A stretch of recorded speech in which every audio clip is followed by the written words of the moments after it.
do too.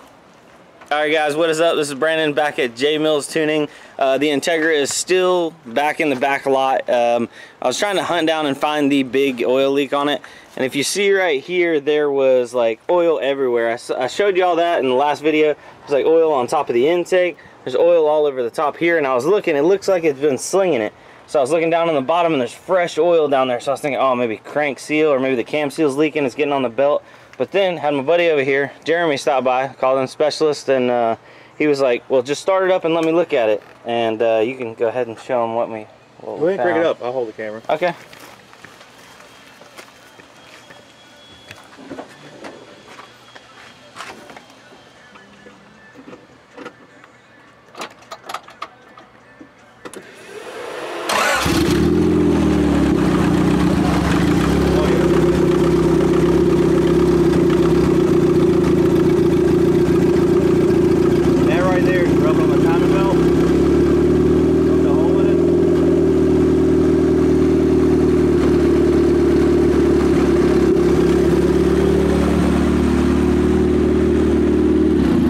Making a mess.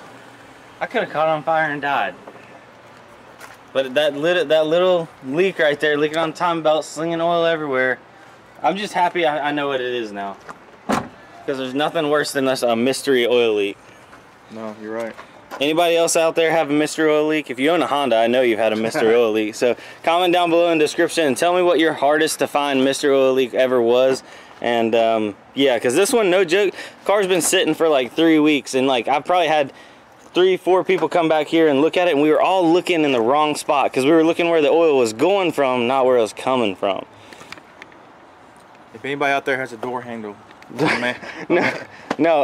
it's the window wiper switch is what everybody's triggered about. Oh, that's true. They're like, yeah. But if anybody needs any decals or anything, Granger, they got in the business of it.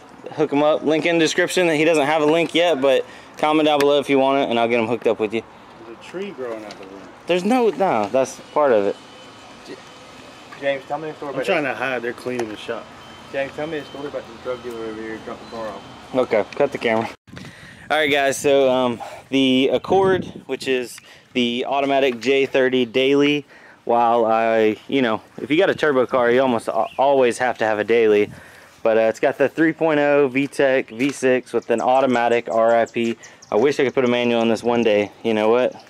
One day. But anyway, until then, I noticed my belt was squeaking, and you know, sometimes the alternator, like the battery light would come on, and I think it was just either the alternator was locking up or the belt was going out. So today I went and grabbed a belt, and I went ahead and I was like, you know what, maybe I should record this. And if it's hard to do, it's not hard to do at all, guys. Here, let me show you the old belt right here. There's girlfriend, she's cleaning her Jeep. She traded in the Audi. No more turbo quattro Audi. She's got a Jeep now.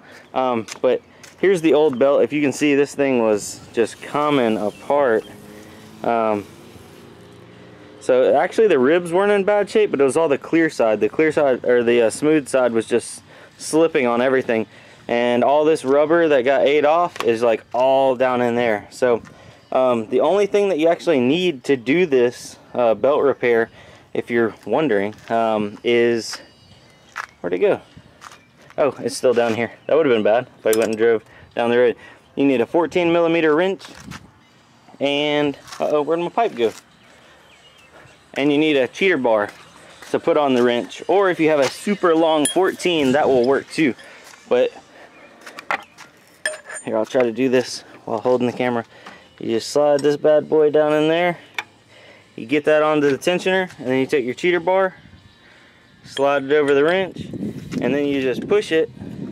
That loosens it up, and then you can pull it off of the alternator.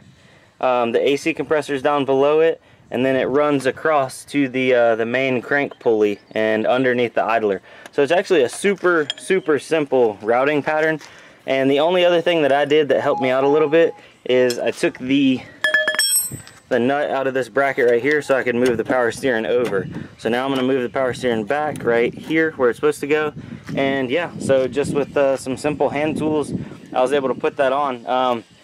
My girlfriend was driving the car around a little bit because she's been trying to save some gas from driving her Jeep, and then that's when she told me about the squealing and that kind of thing. And I'm like, oh, man, she works at a car dealership, and I was like, you know, just ask them how much it is to change it. And they charge, the car dealership charges 3.5 book hours to change this thing. I don't even know how you could spend 3.5 hours doing this. It took me like, I don't know, 30 minutes, and that included 15 minutes of searching for tools. So yeah, super easy to do. Nothing difficult. And the belt, I bought it from Advance, it was only like $15. So don't be afraid if you got one of these V6s and it needs a serpentine belt. It's easy to throw it on there. Routine maintenance, you know, got to get it going. But I did go ahead and order the feed line. I got it coming on Advance, so we should have the Turbo Integra back up and running. I believe it's supposed to be in Wednesday.